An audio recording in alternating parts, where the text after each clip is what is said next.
I wanted to ask you the same thing. If you remember, we played under 19 together when you guys toured India. Uh, I think Usman was captain. Usman Yeah, or Moses Henrik.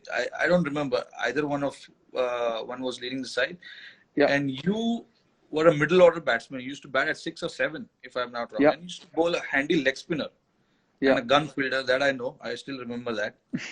How did that transition happen for you? When you started opening the batting, now dominating all three formats. That's where someone asked me the other day, where's my favorite place to play in India? And I say the most picturesque place is Dharamshala.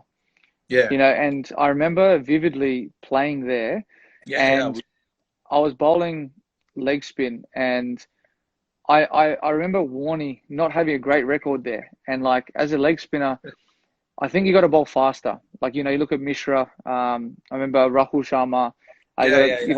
obviously Rashid, but like, I don't know. It was bizarre. I started at middle order. I was sort of like coming in at the middle, sort of back end of innings. And then like in 2009, Dominic Thornley, who played a handful of games for Australia, he was Yeah, captaining New South Wales, yeah, yeah, and Philip Hughes was opening the batting at the time, and yeah. we were chasing a small total against Tasmania, and then I go in the change room. I just go to take off my clothes, get ready, and then obviously go and watch the boys chase. And he said, "You're opening," and I was like, "Okay, I'll open the batting then." So I went out and opened the batting, and me and Hughesy ended up both getting hundreds.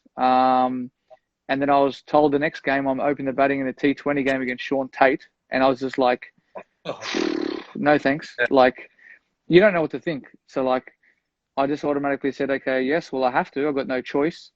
I end up scoring some runs the next game, and then it flowed on from there. And then like my bowling just didn't really progress. I didn't really put more energy or emphasis into my game. I then all of a yeah, sudden turned into an opening batter, and then all of a sudden I'm walking out at the MCG in front of 90,000 people against South Africa. yeah, yeah. I saw that game. I saw that. I still And then remember that. literally I'm there like you're pinching yourself, going, what's going on here? Like it was so bizarre how it all unfolded from. I think it was 2006. I think we played you guys Yeah, in 2000. India, Yeah, and I think I it and was 2006 or five. yeah, it was one of them, and like it was crazy. Like I was like, man, the ball's spinning so much.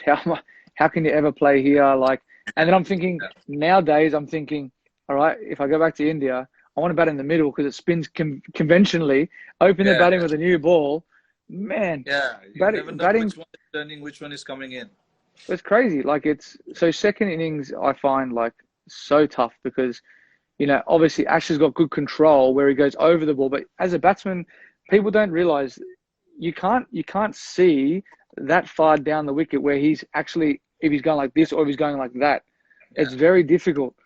And with the new ball and it's skidding on, that's why I bet you would have hated facing Haranga Harath. You yeah. I could mean, never. that's people. That's when all these coaches when they come and say, "Please watch his hand. Please watch his hand." It's not so easy to watch his hand.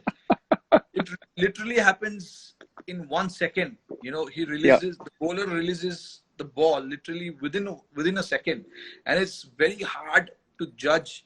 What where and these days the bowlers are very smart. yeah, They don't try and release the ball through the seam like except the test matches where all the conventional spinners they bowl with the seam, but in limited overs, they don't.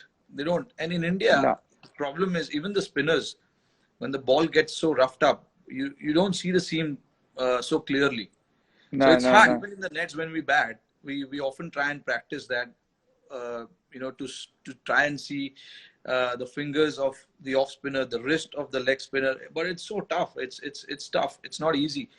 Yes, No. in the textbook, it says that you have to always watch the bowler's hand, but it's not so easy, man. Especially guys like Rashid Khan and all. I mean, it's so fast. His action Too is so fast. quick. You can't even watch what he's trying to do.